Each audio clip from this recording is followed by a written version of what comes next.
Hello everyone. नमस्कार आप सभी को एक बार फिर से सिलेक्शन वे पर आप सभी का स्वागत है। फर्स्ट ऑफ ऑल आप सभी को रामनवमी की बहुत बहुत शुभकामनाएं और इस बार 2026 में ईश्वर करे आप अपने लक्ष्य को प्राप्त करें। तो very good afternoon to all. कल की क्लास में बजटिंग एंड टैक्सेशन में काफी आगे तक हम लोग पहुंच चुके थे। आज इस टॉपिक को पहले खत्म करेंगे और अगर टाइम रहते खत्म हो जाता है तो एक नया टॉपिक भी हम लोग शुरू कर लेंगे। ठीक है। बजटिंग में ये सारी चीजें हम लोग कल डिस्कस कर चुके थे कि कैपिटल बजट क्या है, रेवेन्यू बजट क्या है, उसके अंतर्गत जितना भी पूरा स्ट्रक्चर था। अब आपको कुछ फॉर्मूले ध्यान रखने होंगे जो कि आपसे पूछे जाते हैं बजटिंग को लेकर। जैसे कि अगर आपसे पूछता है कि बजट डेफिसिट क्या होता है, आपको अब यह पता है कि बजट डेफिसिट क्या है, लेकिन इसको निकाला कैसे जाएगा, इसको कैलकुलेट कैसे किया जाएगा। तो जब भी हमें बजट डेफिसिट निकालना होता है तो उसके लिए फॉर्मूला क्या है, total expense minus total receipt. मतलब कहने का ये कि अगर सरकार को अपने बजट का घाटा निकालना है कि बजट में कितना घाटा हुआ, तो सीधी सी बात है क्या करेंगे, हम ये देखेंगे कि कितना हमारा खर्च हुआ और कितनी हमारी आय हुई, टोटल इनकम। आप बताइए आप कितने घाटे में हो, ये पता करने के लिए आप यही तो फॉर्मूला बचपन से लगा रहे हो, कुछ नया थोड़ी है। एग्जाम्पल ये मान लेते हैं, आप अपने बारे में सोच रहे हो कि आप कितने घाटे में हो महीने में। ठीक है। तो आपने देखा कि आपकी जो इनकम हुई ये 100 रुपए हुई। ठीक है। लेकिन आपके खर्चे कितने हुए, आपके खर्चे हुए 140। ठीक है। तो 140 माइनस 100 कितना हमें मिल गया, 40। ये क्या है हमारा, यही तो है हमारा बजट घाटा। 40 रुपए आप घाटे में हो, मतलब आपकी इनकम जितनी हुई उससे ज्यादा आपने खर्चा किया। कितना ज्यादा आपने खर्चा किया, 40 रुपए आपने ज्यादा खर्च किया। तो यही 40 रुपए क्या है जो आपने ज्यादा खर्च किया है, यही आपका बजट घाटा है। क्लियर हुई बात सभी को? बिल्कुल सिंपल है, बिल्कुल सिंपल है। ठीक है। दूसरा, अब अगर आपसे ऐसे ही रेवेन्यू डेफिसिट पूछे कि रेवेन्यू घाटा क्या है, तो उसके लिए फॉर्मूला है revenue expense minus revenue receipt. Same उसी तरीके से है। जब भी आपको घाटा पता करना होगा आप क्या करोगे, अपने खर्चों से अपनी इनकम को घटा दोगे। तो सिंपली यहां पर राजस्व घाटा अगर हमें पता करना है तो राजस्व कितना हमने खर्च किया है और कितना राजस्व हमें आया है। क्लियर हो रही है बात? Revenue deficit. कल की क्लास में आपने पढ़ा था कि रेवेन्यू सरकार के पास दो तरीके के आते हैं, एक टैक्स रेवेन्यू होता है, दूसरा नॉन टैक्स रेवेन्यू होता है। ठीक है। टैक्स रेवेन्यू का मतलब यह है कि जैसे हम सरकार को इनकम टैक्स दे रहे हैं, जीएसटी पे कर रहे हैं, तो सरकार की इससे जो इनकम हो रही है वो टैक्स रेवेन्यू है।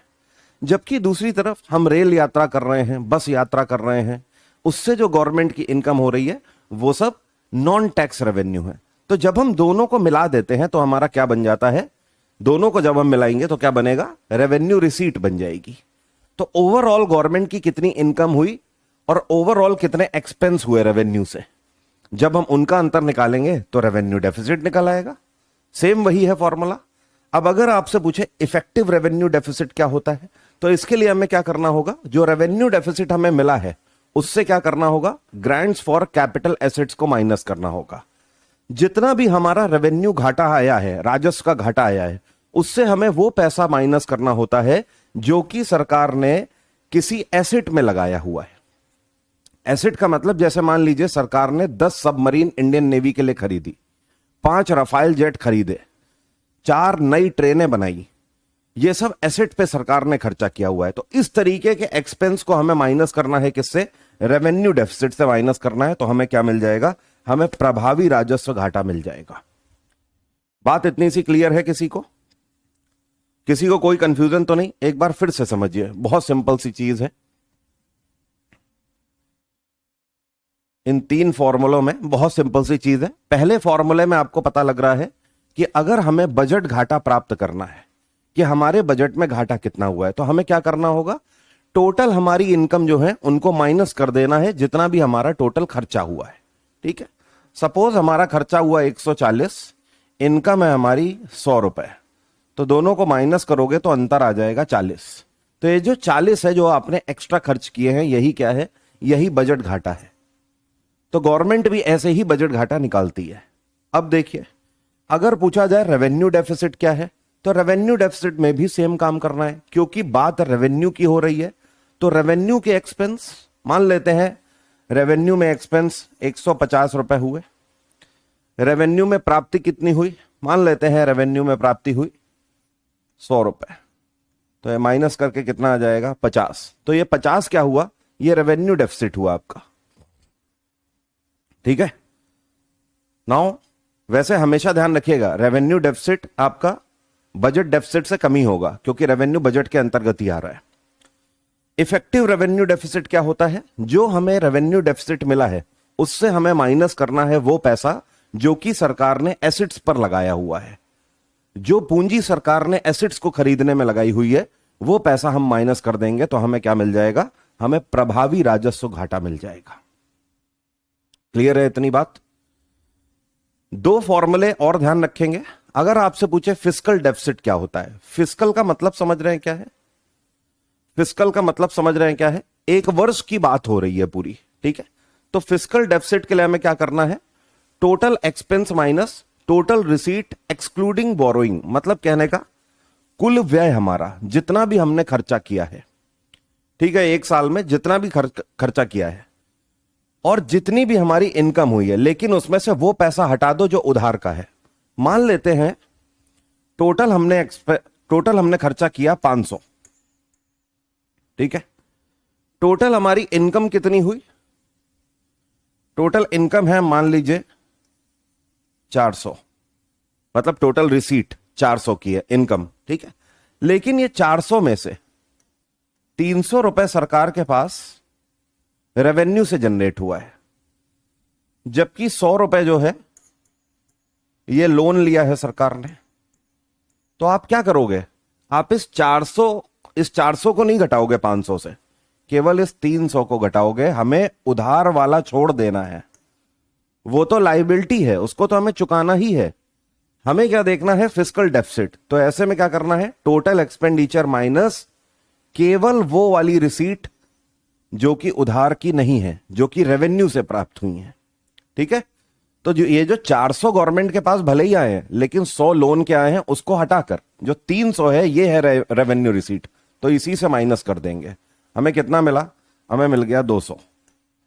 500 माइनस 300 200, ये 200 क्या है, यही हमारा फिस्कल डेफिसिट है। ये फॉर्मूलेज अगर आप याद रखोगे तो डायरेक्टली क्वेश्चन इसी से पूछता है। एक वर्ड यूज किया जाता है प्राइमरी डेफिसिट। ये क्या होता है, जब हमें फिस्कल डेफिसिट मिल जाता है तभी हम प्राइमरी डेफिसिट निकाल पाएंगे। फिस्कल डेफिसिट से हमें माइनस करना है जितना भी हम इंटरेस्ट पेमेंट कर रहे हैं, मतलब कहने का सरकार ने जितना भी लोन लिया हुआ है तो सरकार उसका ब्याज भी तो दे रही है ना, वर्ल्ड बैंक को, IMF को। तो यहां पर क्या करना है, राजकोषीय घाटे से जितना भी ब्याज का भुगतान किया गया है उस पैसे को माइनस कर देना है, तो हमें क्या मिल जाएगा, प्राइमरी डेफिसिट मिल जाएगा। और प्राइमरी डेफिसिट ही कोर घाटा होता है, या आप बोल सकते हो सबसे थिक घाटा है। यह घाटे का सबसे बड़ा प्रारूप है प्राइमरी डेफिसिट, और यह आपको सबसे लास्ट में मिलेगा जब आपको फिस्कल डेफिसिट मिल जाएगा। या फिर आप यह बोल सकते हो प्राइमरी डेफिसिट निकालने के लिए हमें पहले फिस्कल डेफिसिट पता होना चाहिए। और फिस्कल डेफिसिट के लिए क्या करना है, बहुत सिंपल, टोटल एक्सपेंस से हमें टोटल रिसीट माइनस करनी है। बस रिसीट से वो पैसा हटा देना है जो कि हमने उधार लिया हुआ है। और एक बार हमें फिस्कल डेफिसिट मिल गया तो हम प्राइमरी डेफिसिट निकाल लेंगे। फिस्कल डेफिसिट से हम सीधे माइनस कर देंगे जितना भी हमने इंटरेस्ट पेमेंट किया हुआ है, मतलब ब्याज का जो हमने भुगतान किया हुआ है। यहां पर मैंने डेफिसिट का वाटरफॉल दे दिया है कि जो जो अभी मैंने टोटल बताए हुए हैं वो सब आपको स्टेप वाइज यहां पर दे दिए हैं। इनको एक बार देखिएगा। ये सब मैं आपको कल पढ़ा चुका हूं, performance budgeting, zero based budget, outcome budget, gender budget, ये सब आप पढ़ चुके हो कल। नाउ टैक्स कितने तरीके के होते हैं, तो टैक्स ध्यान रखिएगा 2 तरीके के होते हैं, एक डायरेक्ट टैक्स और दूसरे इनडायरेक्ट टैक्स। जैसा नाम है वैसा ही काम है, बिल्कुल सिंपल है समझना, इसमें कोई मुश्किल नहीं है।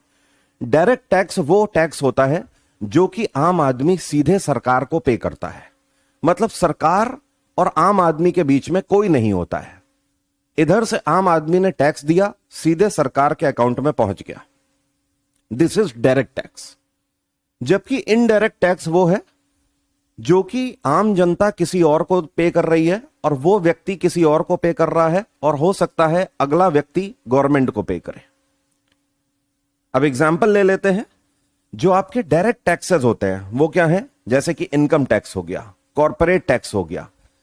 जब आपकी सैलरी आनी शुरू होगी, ठीक है, तो आप साल के एंड में, हर साल के एंड में आप इनकम टैक्स अपना फाइल करोगे। मतलब पूरे साल आपने जितना कमाया उससे आप अपनी एक आमदनी का हिस्सा टैक्स के रूप में दोगे सरकार को।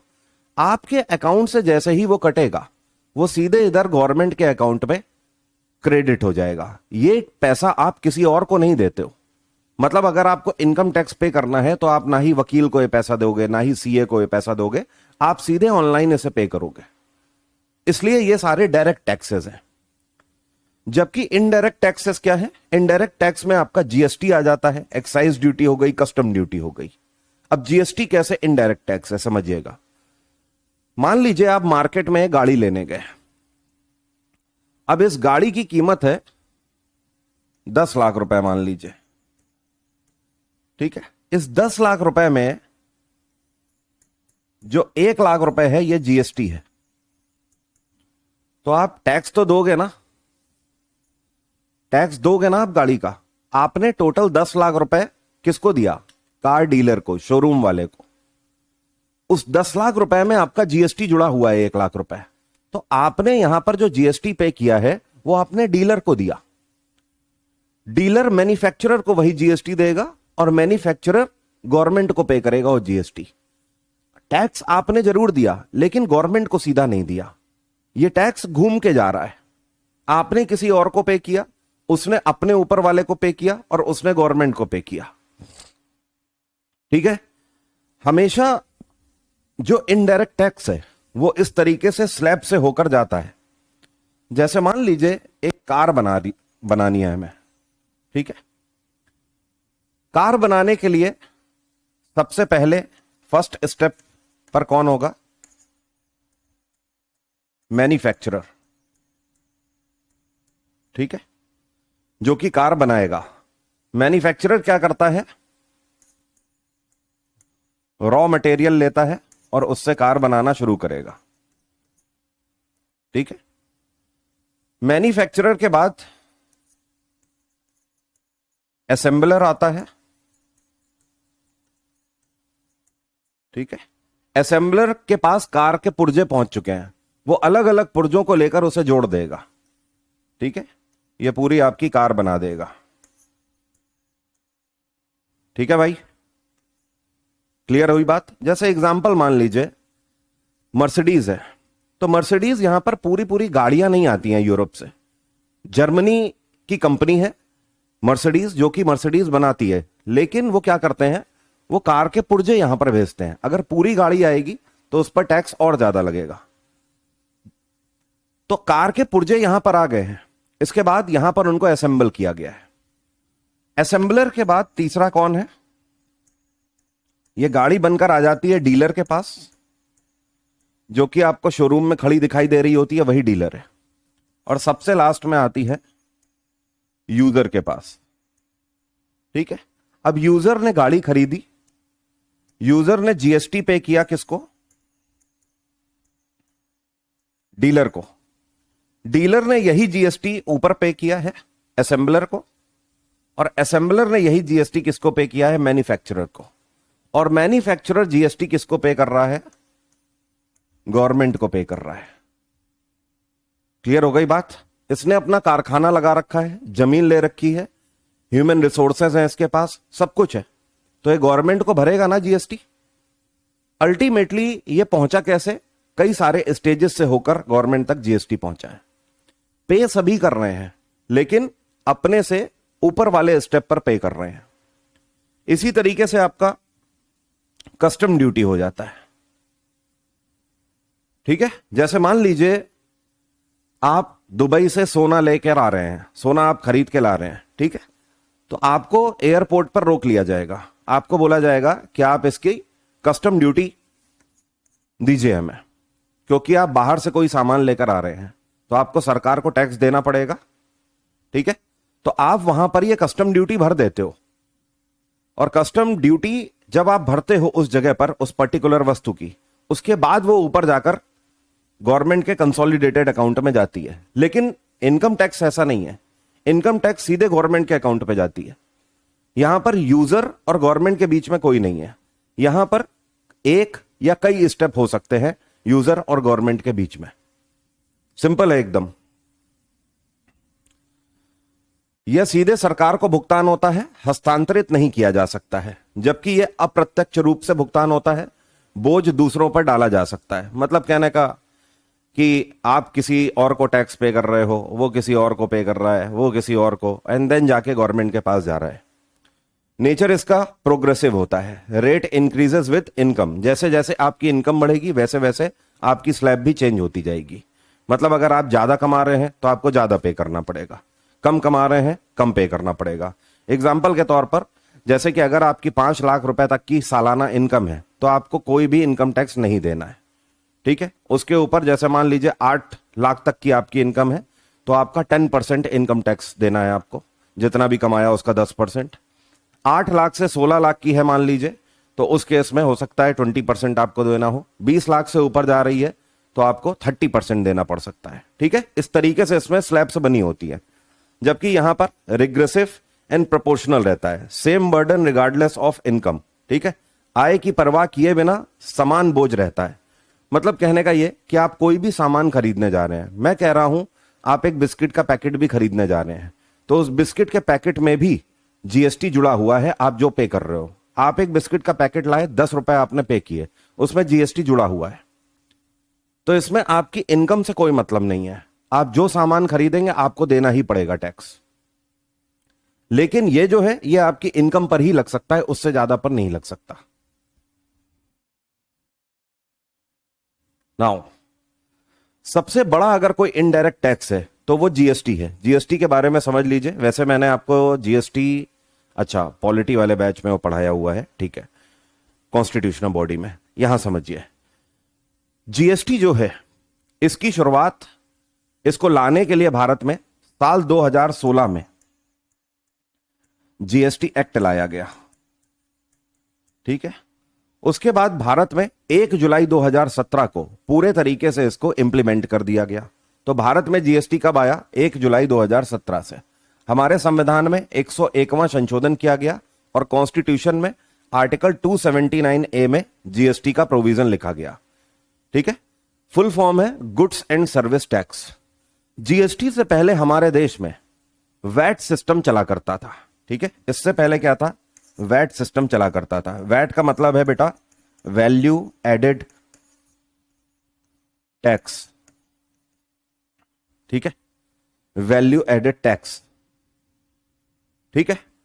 जो वैट है इसके अलावा भी और कई सारे टैक्स हुआ करते थे। उन सभी टैक्सेस को खत्म करके एक टैक्स रखा गया है जिसको हम लोग जीएसटी बोलते हैं। जीएसटी के साथ एक स्लोगन भी दिया था गवर्नमेंट ने, वन नेशन वन टैक्स का, ठीक है। अब समझिएगा, यहां पर जीएसटी एक कॉन्स्टिट्यूशनल बॉडी है, संवैधानिक निकाय है, क्योंकि हमारे कॉन्स्टिट्यूशन में आर्टिकल 279A में इसको रखा गया है। और इस टाइम पर जीएसटी काउंसिल में 33 मेंबर हैं, 33 मेंबर हैं, ध्यान रखिएगा, ठीक है। और इसके चेयरपर्सन हमेशा भारत के वित्त मंत्री होंगे। जैसे कि इस टाइम पर निर्मला सीतारमन है तो वो इसकी चेयरपर्सन है। नाउ जीएसटी जो है वो आप कोई भी चीज अगर ले रहे हैं तो उस पर आपको देना ही होगा। नाम ही है इसका गुड्स एंड सर्विस टैक्स। चाहे आप कोई गुड खरीदें, गुड का मतलब कोई सामान खरीदें, जैसे कि ये बॉल हो गई, ये भी एक गुड है, ये पेन भी गुड है, ये कार भी गुड है, ये सब गुड्स हैं। जबकि सर्विस क्या है? जैसे कि आप एजुकेशन ले रहे हैं, मैं आपको यहां से पढ़ा रहा हूं, आप घर बैठे मेरी क्लास देख रहे हैं, ये क्या है? ये सर्विस है। लेकिन जब आपने कोर्स लिया होगा, तो जब आपने बैच लिया है, इस बैच के लिए जब आपने पे किया होगा, तो आपकी जो मेल आईडी पे रिसीट आई है, उस रिसीट को जरा देखिएगा, उसमें जीएसटी जुड़ा होगा। तो चाहे आप सर्विस ले रहे हो, चाहे आप गुड्स ले रहे हो, दोनों पर ही आपको जीएसटी देना होगा, ठीक है। अब दूसरी चीज, कुछ ऐसी चीजें हैं जिन पर जीएसटी अभी भी नहीं है, जैसे कि पेट्रोल हो गया, अल्कोहल हो गया, या लिकर जिसे बोलते हैं, इन पर जीएसटी नहीं है, इन पर अभी भी वैल्यू एडिड टैक्स है, इन पर अभी भी वैट चलता है। अब ऐसा क्यों है समझिएगा। सबसे पहले तो आप जानो what is the difference between VAT and GST. ठीक है, देखिएगा मैं यहां पर बात कर रहा हूं वैट की। ठीक है, एक एग्जाम्पल लेता हूं मैं जीन्स बनाने का। ठीक है, सपोज आपको जीन्स बनानी है, ठीक है, या जीन्स बनाने की प्रक्रिया पर हम एक एग्जाम्पल ले रहे हैं।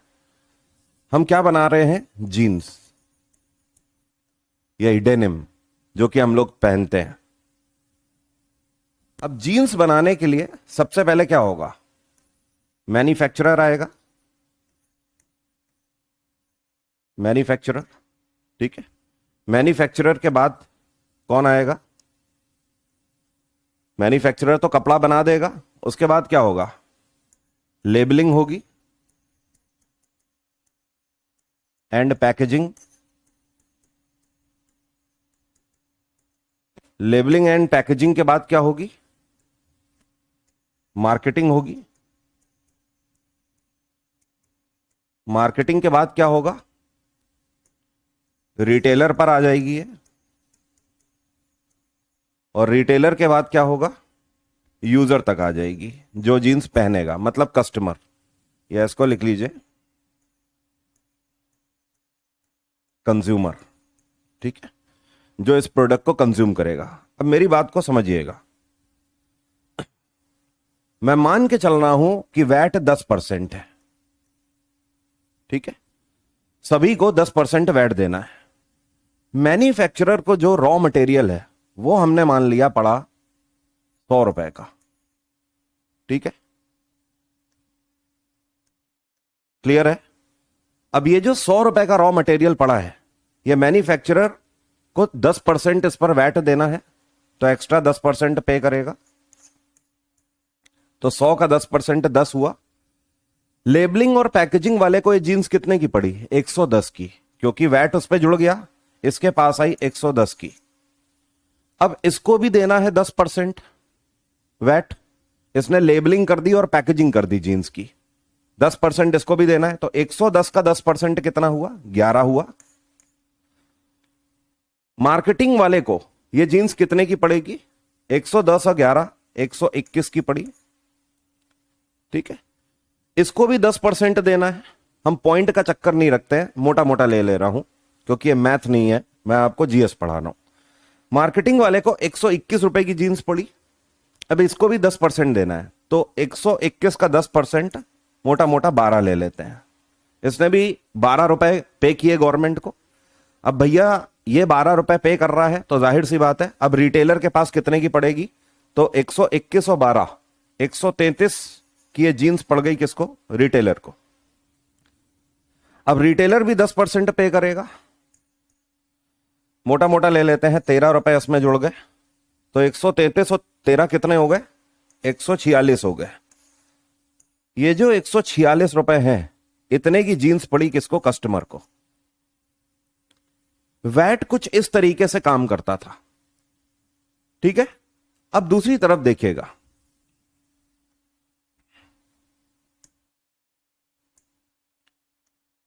अब हम लोग बात कर रहे हैं जीएसटी की। ठीक है, मान लेते हैं जीएसटी भी 10% लग रहा है। ठीक है भाई, जीएसटी भी 10% लग रहा है।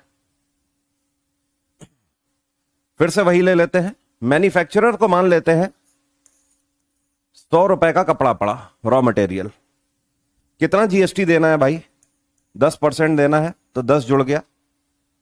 रिटेलर के पास, लेबलिंग और पैकेजिंग वाले के पास 110 रुपए की आई जीन्स।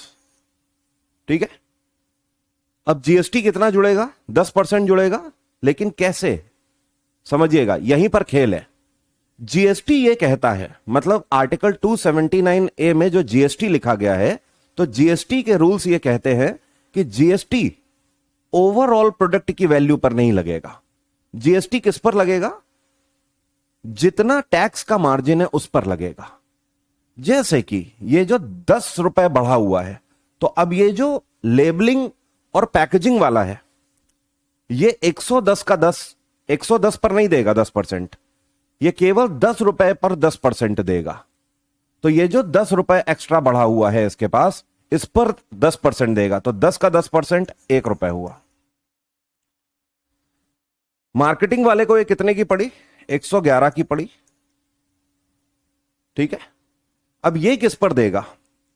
ये जो 1 रुपए मार्जिन है इस पर देगा, तो केवल ये 1 रुपए का 10%, तो ये कितना हो गया? 10 पैसा हो गया।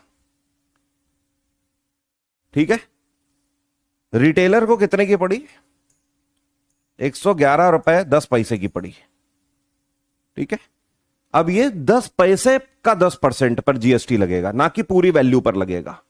ओवरऑल आप देखोगे कि यहां पर करीब करीब कस्टमर के पास 111 रुपए की जीन्स आ जाएगी, जबकि वैट के बेसिस पर यह इतनी ज्यादा बढ़ जा रही थी।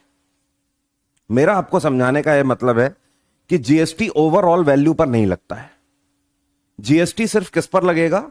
जो प्रॉफिट का मार्जिन आप बढ़ा रहे हो उस पर लगेगा। ठीक है, मेरी बात आप समझे?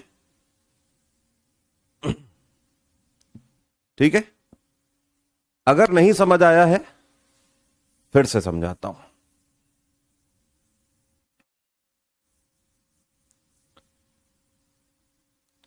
अब दूसरे तरीके से समझाता हूं, समझिएगा।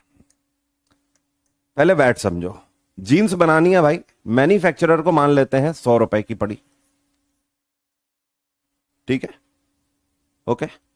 मैन्युफैक्चरर ने अपना मार्जिन मान लो बढ़ा लिया। एक काम करिए, रुकिए।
Am I audible now?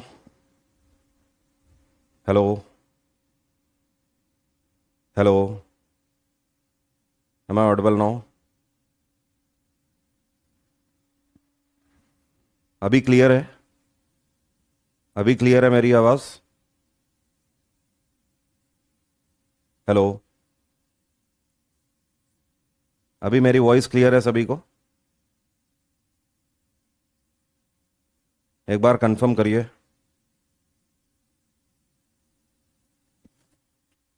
Hello? ठीक है भाई, पूरी मेहनत खराब हो गई। देखिए,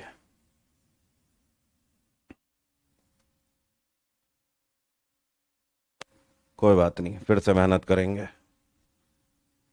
आवाज क्लियर है ना भाई? ध्यान देना मैं क्या कह रहा हूं। यहां पर मैं वैट और जीएसटी से कंपैरिजन करूंगा आपका, ठीक है? पहले वैट के बारे में समझो, वैट किस तरीके से काम करता है, ठीक है? जो कि वैट पहले चलता था, अब वैट केवल पेट्रोल पर और लिकर पर ही लगता है, बाकी हर जगह पर जीएसटी चलता है। पहले समझिए ओल्ड रिजीम को, मतलब यहां पर हम लोग बात कर रहे हैं वैट की। हम एक एग्जाम्पल लेकर चल रहे हैं 10% का केवल, ठीक है? एग्जाम्पल 10% का इसलिए ले रहे हैं क्योंकि कैलकुलेशन आसान हो जाती है। तो ये जो 10% है ये क्या है? वैट है, ठीक है? जीन्स बनाने का हम एग्जाम्पल लेके चल रहे हैं। मैन्युफैक्चरर को जो जीन्स की कॉस्ट पड़ी वो मान लेते हैं 1,000 रुपए पड़ी, ठीक है? गवर्नमेंट कहती है कि 10% हमें वैट चाहिए, तो मैन्युफैक्चरर 1,000 की कॉस्ट पड़ी तो 1,000 का 10% देगा टैक्स, 100 रुपए दिया, तो टोटल जीन्स की कॉस्ट कितनी हो गई? 1,100 रुपए हो गई, ठीक है? अब ये 1,100 की जीन्स किसको पड़ी? वेयर हाउस वाले को। वेयर हाउस वाले ने लेबलिंग और पैकेजिंग करी, उसका खर्चा 200 रुपए मान लीजिए जोड़ दिया, तो अब जीन्स की कॉस्ट कितनी हो गई? 1,100 प्लस 200 इज इक्वल टू 1,300 रुपए, ठीक है? अब भैया वेयर हाउस वाले को भी देना है वैट, तो 1,300 का 10% वैट कितना हुआ? 130 इसने गवर्नमेंट को वैट दे दिया, तो 1,300 प्लस 130 1,430 की जीन्स किसको पड़ी? रिटेलर को पड़ी। अब रिटेलर ने उसमें अपना मार्जिन जोड़ा, 500 रुपए उसने कहा एडवर्टीजमेंट के मैंने जोड़ दिए इसमें, जो मेरा खर्चा हुआ, और प्लस प्रॉफिट है इसमें। 1,430 प्लस 500 जीन्स कितने की हो गई? 1,930 की। इसको भी वैट देना है, तो 1,930 का 10% 193, तो 1,930 प्लस 193 जीन्स टोटल कितने की पड़ी? 2,123 रुपए की जीन्स पड़ी। ये जीन्स किसको पड़ी है? कंज्यूमर को, मतलब आपको। मान लीजिए आप मार्केट गए जीन्स लेने, तो आपको 2,123 की जीन्स पड़ी वैट के हिसाब से। अब मेरी एक बात पर ध्यान दीजिएगा, जीन्स की एक्चुअल कॉस्ट कितनी है? एक्चुअल कॉस्ट अगर हम देखें तो ये 1,000 रुपए है जिससे जीन्स बनी, उसके बाद ये जो 200 रुपए पैकेजिंग के जुड़े हुए हैं, प्लस 500 रुपए जो एडवर्टीजमेंट के जुड़े हुए हैं, तो 1,000 प्लस 200 1,200, 1,200 प्लस 500 1,700, तो टोटल जीन्स की एक्चुअल कॉस्ट कितनी है? एक्चुअल कॉस्ट है 1,700। गवर्नमेंट कह रही है कि हमें वैट चाहिए 10% जीन्स के ऊपर, तो अगर आप 1,700 का 10% देखो तो कितना होता है? 170 होता है, ठीक है? और 170 अगर आप जोड़ोगे तो कितना होगा? 1,870 होगा। तो आपकी जीन्स 1,870 की पड़नी चाहिए थी, लेकिन जीन्स 2,123 रुपए की क्यों पड़ी भैया? क्योंकि जहां पर आपको 170 टैक्स देना चाहिए था, आपने टैक्स कितना दिया? टोटल आपने 423 रुपए टैक्स दिया, 100 प्लस 130 प्लस 193। अब इतना ज्यादा टैक्स आपने दिया क्यों? वो इस वजह से क्योंकि आप टोटल वैल्यू पर टैक्स दे रहे थे, और इसी रिजीम को बोलते हैं कास्केडिंग इफेक्ट। इकोनॉमी में कास्केडिंग इफेक्ट का मतलब यह है जहां पर टैक्स के ऊपर टैक्स, टैक्स के ऊपर टैक्स, टैक्स के ऊपर टैक्स लगता जाता है, तो ऐसे में जो प्राइजेस हैं वो किसी भी प्रोडक्ट के जंप करते जाते हैं। जैसे आप देखो इस जीन्स के प्राइस जंप करते करते कहां पहुंच गए? एक्चुअल कॉस्ट है 1,700, लेकिन टैक्स लगा लगा के पहुंच गए 2,123 तक। अब दूसरी तरफ अगर हम जीएसटी को कंपेयर करें इससे, ध्यान दीजिएगा, इस वाले कॉलम को आप छोड़ दीजिएगा, अभी इस पर ध्यान मत दीजिएगा, ये मैंने वैट लिख रखा है, ठीक है। और ये वाला अब हमारा कॉलम है किसका, जीएसटी का, 10%, वैट 10%, ठीक है। इस वाले कॉलम को मत देखिएगा, अभी फिर से सेम एग्जांपल ले रहे हैं। मैन्युफैक्चरर को 1000 की कॉस्ट पड़ी जींस की, ठीक है। 1000 का 10% इसको जीएसटी देना है, तो 1000 का 10% कितना हुआ, 100 रुपए हुआ। टोटल जींस की कॉस्ट कितनी हो गई, 1100। 1100 रुपए की जींस किसको पड़ी, वेयर हाउस वाले को। वेयर हाउस वाले ने अपनी तरफ से 200 रुपए उसमें ऐड कर दिए पैकेजिंग के, तो 1100 प्लस 200, टोटल जींस की कॉस्ट अब कितनी हो गई, 1300 हो गई, ठीक है। अब अगर वैट देना होता तो 1300 पर 10% कितना होता, 1300 का 10% 130। लेकिन जीएसटी क्या कहता है, आर्टिकल 279A में जीएसटी ये कहता है कि हमें टोटल वैल्यू पर टैक्स नहीं चाहिए, हमें प्रॉफिट मार्जिन पर टैक्स चाहिए। तो यहां पर प्रॉफिट मार्जिन कितना है, वेयर हाउस वाले ने अपनी तरफ से कितने पैसे बढ़ाए हैं, 200। तो जीएसटी क्या बोल रहा है, इस वैल्यू पर मुझे टैक्स नहीं चाहिए, मुझे इस वैल्यू पर टैक्स चाहिए, प्रॉफिट मार्जिन पर। तो 200 का 10% कितना हुआ, 20। तो 1300 में 130 नहीं यहां जुड़ेगा, यह वैट था, अब जीएसटी चल रहा है। 1300 और प्लस 20, जीन्स की कॉस्ट कितनी हुई, 1320। ये 1320 की जीन्स पड़ी रिटेलर को, रिटेलर ने अपनी तरफ से एडवर्टीजमेंट के 500 उसमें जोड़ दिया, तो 1320 प्लस 500 1820 कॉस्ट हो गई, ठीक है। अब अगर वैट देना होता तो 1820 का 10% 182 देते आप, लेकिन वैट नहीं देना है। जीएसटी क्या कह रहा है, टोटल वैल्यू पर नहीं चाहिए, किस पर चाहिए, प्रॉफिट मार्जिन पर। और प्रॉफिट मार्जिन रिटेलर कितना ले रहा है, 500। तो रिटेलर किस पर देगा टैक्स, 500 का 10% देगा, जो कि 50 होता है। 1820 में ये 50 जुड़ गए, तो अब जीन्स की कॉस्ट कितनी हो गई, 1870 हो गई। और यही 1870 की जीन्स किसको पड़ी, कंज्यूमर को, मतलब आपको। अब आप इसको क्रॉस चेक करके देखिए, जीन्स की कॉस्ट कितनी है एक्चुअल, 1000 प्लस 200 लेबलिंग के 1200 प्लस 500 एडवर्टीजमेंट के जोड़ दो 1700, तो ये 1700 जीन्स की एक्चुअल कॉस्ट है, ठीक है। 1700 का 10% कितना होता है, 170। 1700 का 10% जीएसटी देना है ना, तो 170 जोड़ दिया, कितना हो गया, 1870। आप खुद देख लीजिए, 1870 की ही आपको जीन्स पड़ी है ना। तो यहां पर जो आप टैक्स दे रहे हो, दैट इज एक्चुअल टैक्स। जब आप जीएसटी रिजीम से जा रहे हो तो यहां पर आपको प्रॉफिट मार्जिन पर टैक्स देना होता है, जबकि वैट जब तक चलता था तो वैट में टोटल वैल्यू पर टैक्स लगता था, इसलिए वैट में आपको ज्यादा पैसे देने होते थे। अब कई लोग, आप लोग कहेंगे कि निखिल राजपूत का कहना है सर प्रॉफिट कहां इंक्लूड है इसमें। भाई मेरे ये जो 200 रुपए बढ़ाए हुए हैं, ठीक है, कई लोगों को लग रहा होगा सर प्रॉफिट कहां ऐड है। ये जो 200 रुपए बढ़ाए हुए हैं वेयर हाउस वाले ने, उसमें प्रॉफिट इंक्लूड है। आप उसको प्रॉफिट मान लीजिए या आप उसको लेबलिंग और पैकेजिंग का मान लीजिए, ठीक है। लेकिन वो पैसे तो बढ़ाएगा ना उसमें, वो पैसे किस आधार पर बढ़ा रहा है, अपने प्रॉफिट के ही आधार पर बढ़ा रहा है ना। यहां पर ये रिटेलर 500 रुपए क्यों बढ़ा रहा है, अपने आधार पर बढ़ा रहा है ना, वो कुछ कर रहा है ना, उसकी एडवर्टीजमेंट कर रहा है ना, तो उसमें उसका प्रॉफिट मार्जिन ऐड है भाई। क्लियर है इतनी बात। अब एक सवाल आप लोगों के दिमाग में और होगा, सर पेट्रोल और लिकर के ऊपर अभी भी जीएसटी क्यों नहीं लगाया गया है। देखिए पेट्रोल और लिकर जो है, इनमें जो टैक्सेशन है वो 100% से भी ज्यादा बढ़ा दिया जाता है कभी कभी। मतलब आप ये समझ लीजिए कि जो पेट्रोल है वो आप तक अगर 100 रुपए का पहुंच रहा है तो 50 रुपए से भी कम का गवर्नमेंट को पड़ रहा है, लेकिन टैक्स लगते लगते आपके पास वो आ रहा है, ठीक है, 100 रुपए लीटर। इसी तरीके से शराब जो 100 रुपए की बोतल है वो सरकार को हो सकता है 30-40 की ही पड़ रही हो, उस पर इतना ज्यादा टैक्स लग रहा है। और अगर हम पेट्रोल और शराब इन दोनों चीजों को भी जीएसटी के अंतर्गत ले आए तो इनमें बहुत कम पे करना होगा आपको, ये चीजें बहुत सस्ती हो जाएंगी। और अगर ये दोनों चीजें सस्ती हो गई तो सरकार को राजस्व की हानि होगी। और ये दोनों चीजें ऐसी हैं जिन पर व्यक्ति चाहे तो लगाम लगा सकता है और उसके दैनिक जीवन पर कोई प्रभाव नहीं पड़ने वाला।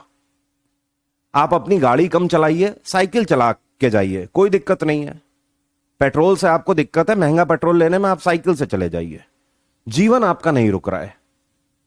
शराब आपको नहीं पीनी है तो आप मर नहीं जाओगे, मत पियो। महंगी लग रही है, मत पियो, बट राजस्व की हानि ना हो इसलिए गवर्नमेंट इन दोनों चीजों पर अभी जीएसटी नहीं लगा रही है। इन दोनों को अभी वैट के ही अंतर्गत इसीलिए रखा गया है क्योंकि ये ऐसे दोनों पदार्थ हैं जिन पर 100% से भी ज्यादा टैक्स लगता है। जबकि अगर इनके ऊपर जीएसटी लगा दिया गया तो ये दोनों चीजें बहुत सस्ती हो जाएंगी। ठीक है, एक बार फिर से समझ लीजिए, एक बार फिर से समझ लीजिए। मैन्युफैक्चरर को 100 रुपए 1000 कॉस्ट की जींस पड़ी, ठीक है। अगर वैट देना होता या जीएसटी देना है, 10% ही दोनों है। वैट के हिसाब से भी 100 रुपए होते हैं 1000 के, ठीक है, और 1000 के 10% जीएसटी के हिसाब से भी टोटल 1100 की जीन्स हो गई। 1100 की पड़ी वेयर हाउस वाले को, वेयर हाउस वाले ने अपना मार्जिन जोड़ा 200 रुपए, 1100 प्लस 200 1300 रुपए की जीन्स हो गई। जीएसटी बोलता है कि टोटल वैल्यू पर टैक्स नहीं चाहिए हमें, जीएसटी कहता है प्रॉफिट मार्जिन पर टैक्स चाहिए।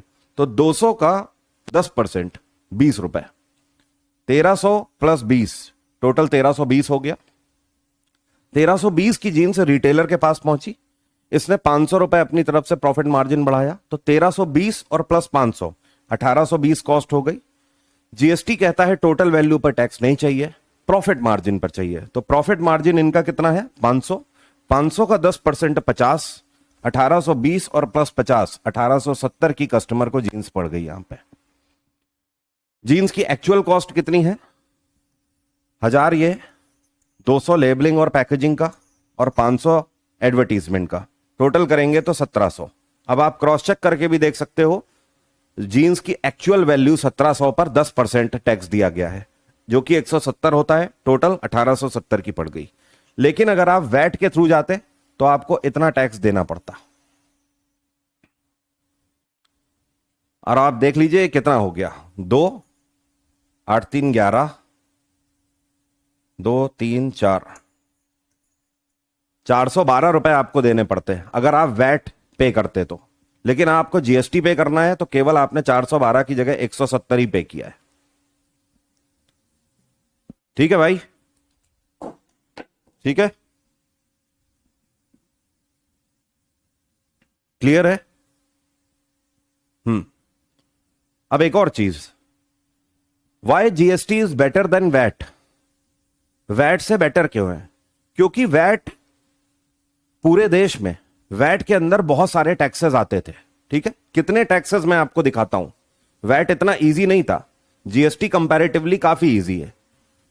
ये देखिए, वैट के अंदर इतने सारे टैक्स आते थे जो आपको अलग अलग पे करने होते थे। सेंट्रल एक्साइज ड्यूटी, स्टेट का अलग वैट होता था, सेंटर का अलग वैट होता था, additional duty of excise, additional duty of custom, cess pay करना होता था, sale tax, purchase tax, luxury tax, entertainment tax, entry tax, advertisement tax, दुनिया भर के टैक्स हुआ करते थे। लेकिन अब इन सभी टैक्स को खत्म करके एक टैक्स है, जीएसटी। क्लियर हो रही है बात? इतनी बात क्लियर है? अब देखिए जीएसटी का दूसरा फायदा क्या है। इस पर आप जीएसटी रिबेट ले सकते हो अगर आप अपना खुद का व्यापार कर रहे हो, ठीक है।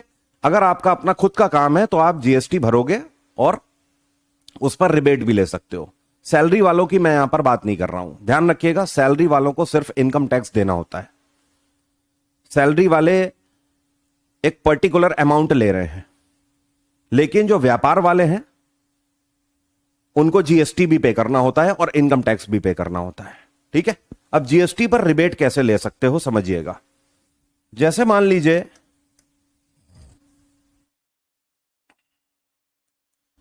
आपकी इनकम है, मान लीजिए 1 लाख रुपए, ठीक है, ये 1 लाख हमारी क्या है, इनकम मान लीजिए। ठीक है भाई,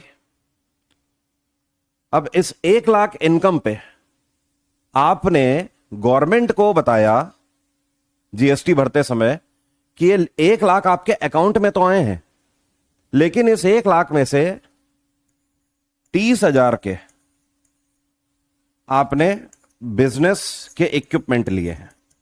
मान लीजिए आपके कारखाने में कोई मशीन है, तो मशीन का एक पुर्जा खराब हो गया था, वो पुर्जा आया 10,000 का, 10,000 का डीजल लग गया, 10,000 और मिसलेनियस हो गए। तो ये जो 30,000 है, आप क्या बोलोगे गवर्नमेंट को कि भैया हमारे अकाउंट में 1 लाख जरूर आए हैं, लेकिन 30,000 तो हमारे व्यापार में ही खर्चा हो गए। तो हमारी एक्चुअल इनकम ये नहीं है भाई, हमारी एक्चुअल इनकम कितनी है, 70,000 है। ठीक है, और आप जीएसटी रिबेट मांगोगे किस पर, इस 30,000 पर, क्या आप हमें इस पर छूट दीजिए, तो गवर्नमेंट आपको छूट देगी इस पर, इस 30,000 पर आपका टैक्स इसमें घट जाएगा। तो जब आप अपने काम में, अपने व्यापार में खर्चे दिखाते हो, तो जीएसटी में आपको रिबेट मिलता है, छूट मिलती है। गवर्नमेंट इस चीज पर छूट देगी कि अगर आपकी टोटल इनकम जो अकाउंट पे दिख रही है, आप उसे प्रूफ अगर कर पाते हो कि इसमें से इतना पैसा जो है वो हमारे व्यापार में लगा है। क्लियर है बात इतनी? अब जीएसटी स्लैब्स की अगर हम बात करें, तो जीएसटी में वैसे तो अलग अलग चीजों के लिए अलग अलग स्लैब हैं, कई सारी स्लैब हैं। सोने में तो 3% भी लगता है, ठीक है, मेकिंग चार्जेस जीएसटी कहीं पर, कुछ और प्रोडक्ट हैं डायमंड वगैरह, उनमें कहीं पर 8% भी आ रहा है। लेकिन 5 मेजर स्लैब्स होती हैं। मेजर स्लैब्स कितनी है, 5। 0%, 5%, 12%, 18% और 28%।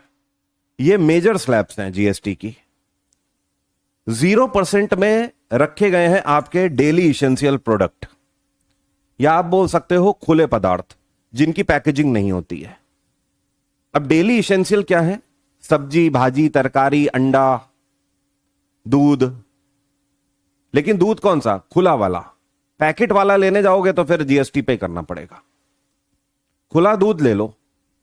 ब्रिटानिया का अगर टोस्ट लेने जाओगे तो उस पर जीएसटी जुड़ा होगा, लेकिन अगर ठेले पर टोस्ट लगा हुआ है जो खुले वाले हैं, किलो के हिसाब से देते हैं, उसमें आपको कोई जीएसटी नहीं देना है।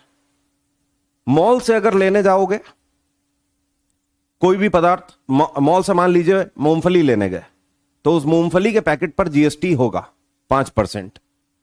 लेकिन वही जीएसटी आप ठेले वाले से लेने जाओ मूंगफली, उसको आपको कोई जीएसटी नहीं देना है। तो डेली इसेंशियल जो है वो 0 स्लैब में आती हैं, इस पर आपको कोई जीएसटी नहीं देना होता है, 0% स्लैब पे है। जबकि इसके बाद 5% स्लैब में आपके मसाले हो गए, चिप्स हो गए, बिस्किट, कुरकुरे, दूध, पैकेज वाले अंडे, मैगी, ये सब आपके जितने भी खाद्य पदार्थ हैं, खाने वाले पदार्थ लेकिन पैक्ड हैं, वो सब आपके 5% स्लैब में आते हैं। ठीक है, तो कोई भी अगर आप खुला पदार्थ ले रहे हो तो उस पर आपको जीएसटी नहीं देना है, वो 0% स्लैब में आएगा। इसके बाद 12% स्लैब आती है।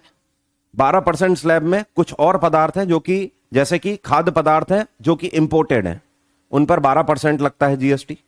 इसके अलावा कुछ इलेक्ट्रॉनिक इक्विपमेंट्स भी हैं जिनके ऊपर 12% लगता है, जबकि कुछ और इलेक्ट्रॉनिक इक्विपमेंट्स हैं जिनके ऊपर 18% लगता है। ज्यादातर इलेक्ट्रॉनिक इक्विपमेंट्स के ऊपर 18% लगता है। कुछ ही हैं जो कि भारत में बनते हैं, उनके ऊपर हाँ 12% लग सकता है। लेकिन आप आईफोन लेने जाइए, आप सैमसंग का कोई फोन लेने जाइए, उस पर 18% ही आपका जीएसटी लगेगा।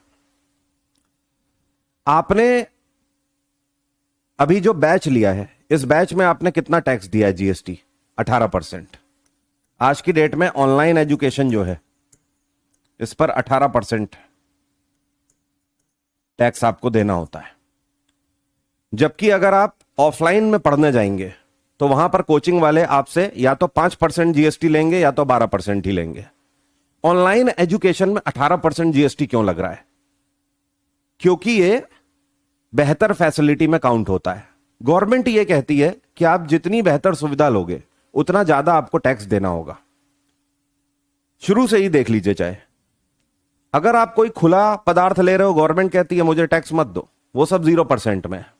आप ठेले से सामान ले लो जाकर, चाट पकौड़ी टिक्की सब खा लो ठेले से, कहीं जीएसटी देते हो? नहीं देते ना, क्योंकि वो सब 0% पे आता है।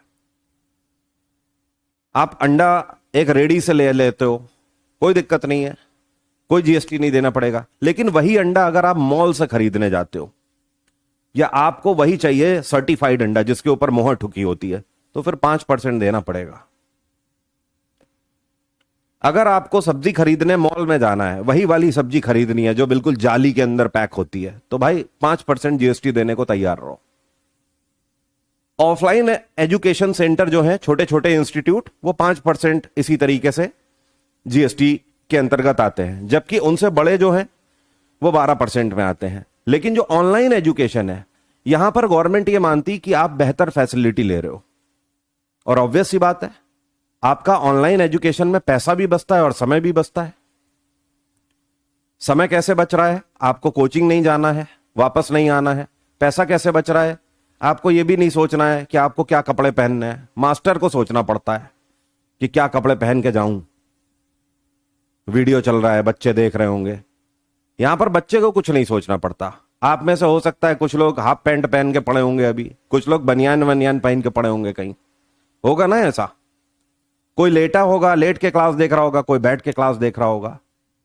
तो आप एक तरीके से फैसिलिटी यूज कर रहे हो, इसलिए 18% है। मेरे हिसाब से एजुकेशन पे 18% नहीं होना चाहिए। शिक्षा के ऊपर कम से कम टैक्स होना चाहिए, बट है हमारे देश में, क्या कर सकते हैं। 28% की स्लैब आपकी लग्जरी स्लैब में आ जाती है। गवर्नमेंट ये कहती है कि आप जितना ज्यादा लग्जरी प्रोफाइल यूज करोगे उतना ज्यादा आपको मुझे टैक्स देना होगा। एग्जाम्पल, जैसे मान लीजिए आप गोल्ड लेने जाते हो, तो गोल्ड पर कम टैक्स है, लो जीएसटी टैक्स में आता है गोल्ड। जबकि आप डायमंड लेने जाइए तो डायमंड आपका हाई जीएसटी स्लैब में आता है, 28% पे करना होगा। ऐसा क्यों? क्योंकि गोल्ड जो है वो हमारे देश के कल्चर का हिस्सा है।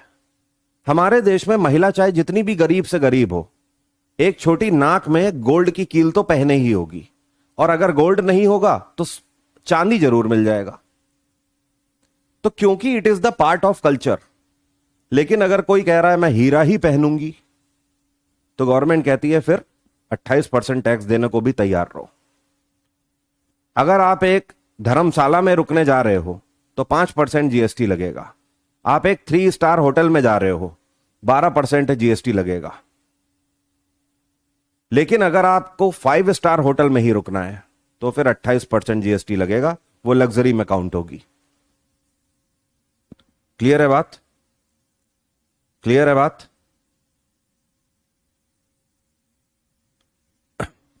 सभी को क्लियर हुई बात? अब देखिए, जीएसटी का जो डिस्ट्रीब्यूशन है यह कैसे होता है। बहुत सिंपल है। जीएसटी का डिस्ट्रीब्यूशन, एक इसमें होता है सीजीएसटी और एक हिस्सा इसका होता है एसजीएसटी। सी का मतलब है सेंट्रल और एस का मतलब है स्टेट। आप जो भी जीएसटी पे करते हो उसका आधा हिस्सा सेंट्रल को जाता है, आधा हिस्सा स्टेट गवर्नमेंट को जाता है।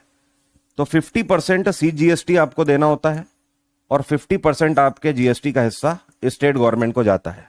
यह कैसे बटेगा? यह कैसे बटेगा बताइए? Any idea? No idea? जैसे मान लीजिए,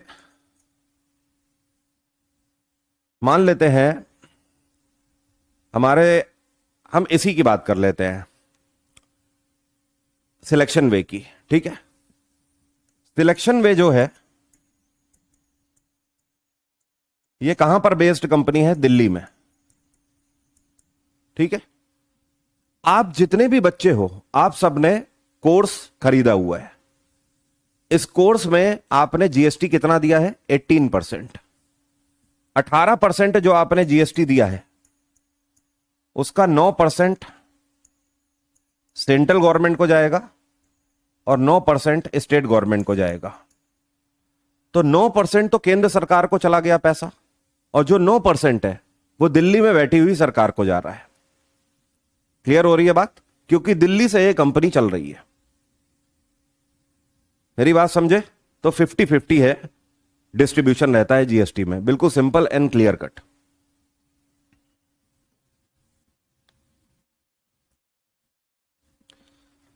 सभी को समझ आ गया? यहां तक कोई कंफ्यूजन तो नहीं? आज के बाद आप ध्यान रखेंगे व्हाट इज कास्केडिंग इफेक्ट, जो कि पहले वैट में चलता था, लेकिन अब जीएसटी में कैलकुलेशन किस तरीके से होता है, यह कैलकुलेशन जरूर ध्यान रखिएगा। इससे आप आसानी से समझ जाएंगे कि हां जीएसटी प्रॉफिट मार्जिन पर लगता है और किस तरीके से कैलकुलेट होता है। आज की क्लास में काफी टाइम वेस्ट हो गया, बट कोई नहीं, कल ये वाला टॉपिक हम लोग खत्म कर लेंगे।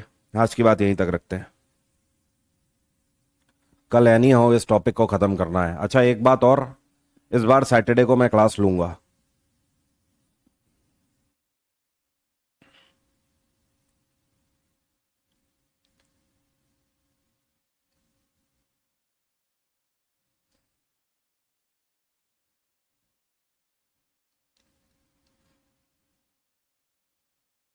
हाँ नितिन, पूछिए क्या कंफ्यूजन है।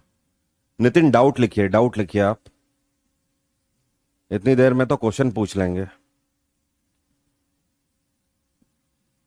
रितेश का कहना है सर दिल्ली में लॉकडाउन लगा है क्या? नहीं, दिल्ली में तो लॉकडाउन नहीं है अभी।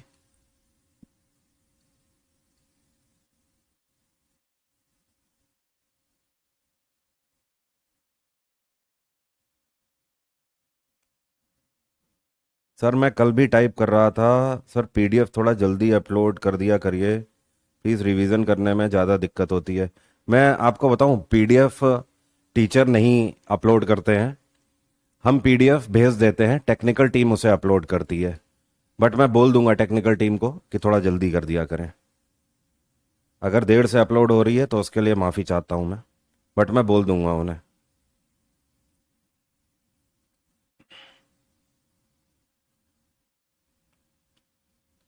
उत्कर्ष का पूछना है सर मैन्युफैक्चरर मार्जिन कैसे लेता है? देखिए, किसी भी वस्तु पर आप मार्जिन जो है वो एक मार्केट को देखकर ही आप अंदाजा लगा सकते हो।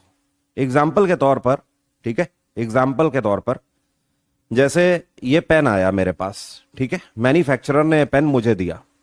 मैन्युफैक्चरर ने कहा, और मेरी जो कंपनी है वो प्रिंटिंग और लेबलिंग की है, मैन्युफैक्चरर ने कहा कि भाई ये पेन मैंने बनाया हुआ है, आपको मेरी ब्रांडिंग करनी है इस पे, ये जो छपा हुआ है, ठीक है, तो मैं इस पे एक वाजिब मार्जिन ही ले पाऊंगा ना।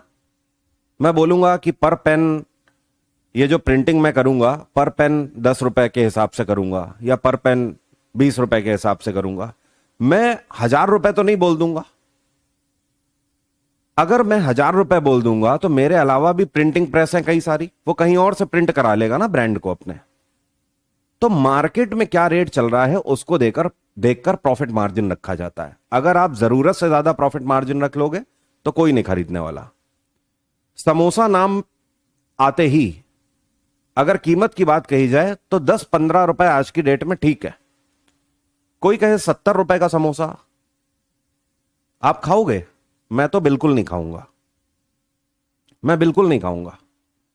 और वैसे भी मुझे ऐसे समोसों से बड़ी नफरत है जिसके अंदर क्रीम भरी हो।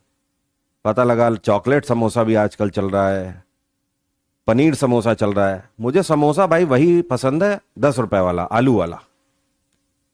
तो मार्जिन आप डिसाइड करोगे मार्केट में रेट क्या है, ठीक है।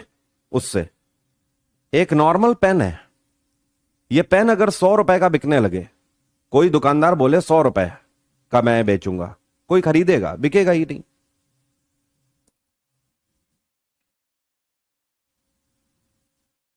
ठीक है,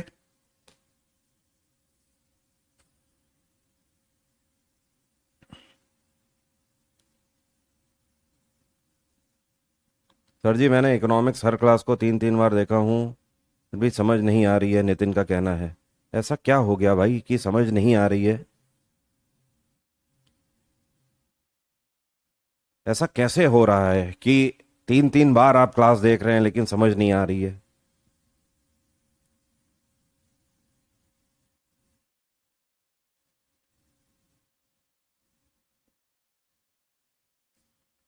चलिए एक काम करिए, कांटेक्ट नंबर आप अपना भेजिए, मैं आपसे बात करता हूँ।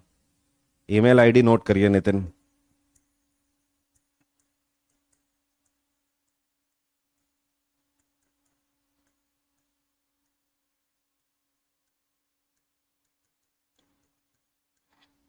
जीवन में कोई दुख हो पाल रखे हो क्या? कोई वो वाला चक्कर तो नहीं चल रहा है, सिस्टम प्यार मोहब्बत वाला, कि दिमाग बिल्कुल सुन्न पड़ गया हो, काम ही ना कर रहा हो? अगर वो वाला चक्कर है तो हटा दो भाई, क्योंकि 3 3 बार क्लास देखने के बाद अगर दिमाग में नहीं जा रहा है तो मतलब मैटर कुछ अलग है। सर क्वेश्चन में फंस जाता हूं। हाँ ऐसा बोलो ना आपकी क्वेश्चन में फंस जाता हूं। अभी आपको क्वेश्चन करने ही नहीं है, पहले आप अपना सिलेबस खत्म करिए। हमारी सबसे बड़ी गलती यह है कि अभी हमारा सिलेबस पूरा नहीं है और हम तुरंत क्वेश्चन अटेम्प्ट करने लगते हैं। पहले आप सिलेबस पूरा होने दीजिए, उसके बाद आप क्वेश्चन प्रैक्टिस करिएगा। और फिर क्या होता है, जब क्वेश्चन नहीं बनते तो फिर एंजाइटी होती है, हमें लगता है कि तैयारी नहीं हो रही है, जबकि तैयारी हो रही होती है हमारी। तो पेशेंसफुली, उस दिन मैं और गगन सर यही बात कर रहे थे कि कोविड के बाद से पता नहीं क्या है कि बच्चे के अंदर पेशेंस ही नहीं रह रहा है। अगर जल्दी कोर्स खत्म कर दे रहा है मास्टर तो ये हो रहा है कुछ पढ़ाया नहीं, छोड़ छोड़ के पढ़ा दिया। और अगर सब कुछ कवर कर रहा है तो बच्चा पहले से ही ये पूछने लगता है कि सर इकोनॉमिक्स कब खत्म होगी, हिस्ट्री पढ़ाओ। हिस्ट्री से 10 दिन में बोर हो जाता है, सर अब पॉलिटी कब शुरू होगी? तो थोड़ा सा पेशेंस रखिए। फाउंडेशन बनाने के लिए आपको पेशेंस रखना होगा। बड़ा सा महल आपको बनाना है, वो महल नींव पर टिका होता है। महल आप हवा में नहीं बना सकते। ये आपकी जो एसएससी की तैयारी है, इट इज लाइक अ राजमहल, और ये एक नींव के ऊपर टिकेगा महल, ये हवा में नहीं टिकेगा।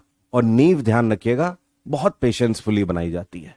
तो ये फाउंडेशन बैच का ही मतलब ये होता है, इसको फाउंडेशन इसीलिए बोला जाता है, ये आपकी नींव है। आप सीधे क्वेश्चन मारने लगोगे हवा में, नहीं जाएंगे, नहीं हो पाएंगे अटेम्प्ट, और उल्टा एंजाइटी आएगी कि अरे मैं क्या कर रहा हूं, इतने दिन हो गए पढ़ते हुए, क्वेश्चन ही नहीं हो रहे हैं। तो क्वेश्चन से अभी बिल्कुल हट जाइए, सिर्फ और सिर्फ फाउंडेशन पर ध्यान दीजिए। ठीक है, चलिए मिलते हैं कल क्लास में। कल क्लासेस होंगी और दोनों होंगी, मॉर्निंग वाली भी और ये वाली भी। आज की बात यहीं तक रहेगी। Thank you everyone, bye, take care, have a nice day, आपका दिन मंगलमय हो। जय हिंद, जय भारत।